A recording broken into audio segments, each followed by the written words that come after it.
Hi hello friends नमस्कार। रश्मि Odia food को आपण समस्त को पुणी थे वेलकम। आज मुझे एक स्पेशल रेसिपी नहीं जोटा कि स्वीटकॉर्न चटपटा रेसिपी छोट बड़ समस्त को बहुत भल लगे। ताहले चलतु एबे आमे डेरी न करी स्टार्ट करनबा हमर स्वीटकॉर्न रेसिपी। देखंतु मु एबे कड़ाई रे 3 ରୁ 4 स्पून सरसों तेल नेली।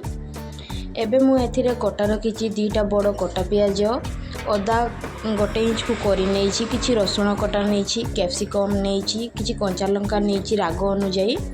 एबे एगुड़ा को आम तेल रे पकईकी भल भाव में फ्राए करने गोल्डन ब्राउन होगा पर्यंत या भल भाव में भाजी नेबे।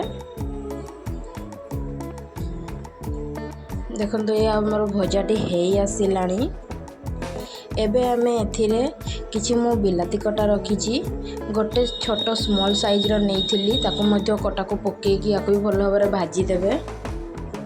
यह स्नैक्स रेसिपी पाई बहुत भल एवं आपण माने चाहिए या ब्रेकफास्ट मॉर्निंग रे भी हेल्दी टिफिन पाई भी छुआ मानक दे पारिबे।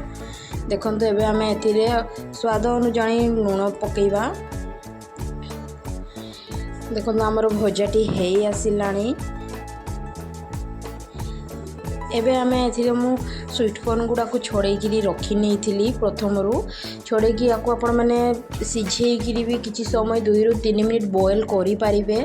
या को मु 2 ରୁ 3 मिनिट पर्यंत बॉयल कर नहीं थी, नहले आपण मैंने डायरेक्ट या को छोड़ेकी भी पकई पारिबे। तापर एथिरे अल्प अनुजाई स्वीटकॉर्न जेहेतु पकईछंती अल्प टिके लूण पकेइबे। आमे सब्जी रे लूण देइथिले किछि लंका गुंड पकाउची। हाफ स्पून जी आमर चाट मसला पकेबे ता पाटी को क्रिस्पी एवं बहुत भल लगे और टिके हल्का कलर पकेबे तार कलर बहुत भल आसीबो। देखंतु या को एपट सेपट करी हम नाड़ी देला परे एबे आमे सेथिरे लास्ट रे आमे एबे मैगी मसला एथिरे ऐड करिबा। मैगी मसला पाटी को बहुत भल लगी था एवं छोट पिला मानन को खास करी बहुत क्रिस्पी एवं टेस्टी भी मते बहुत लगे और आराम रे खाई भी मते देबे। देखो आमर रेसिपी आमर स्टार्ट होगा केते इजी वे रे जपरी आम मैगी चटपटा मैगी बनाउछंती सेहीपरी स्वीटकॉर्न रेसिपी को मध्य आपण 2 ରୁ 3 मिनिट मध्य स्नैक्स रेसिपी पाई प्रस्तुत करि पारिबे कि आपण माने चाहिए या टिफिन रे भी मध्य छुआ मानकु देई पारिबे।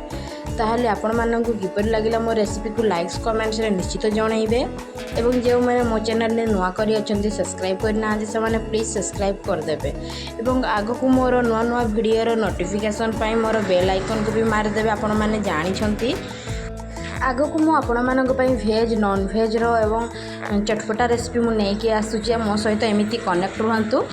Thank you friends, bye.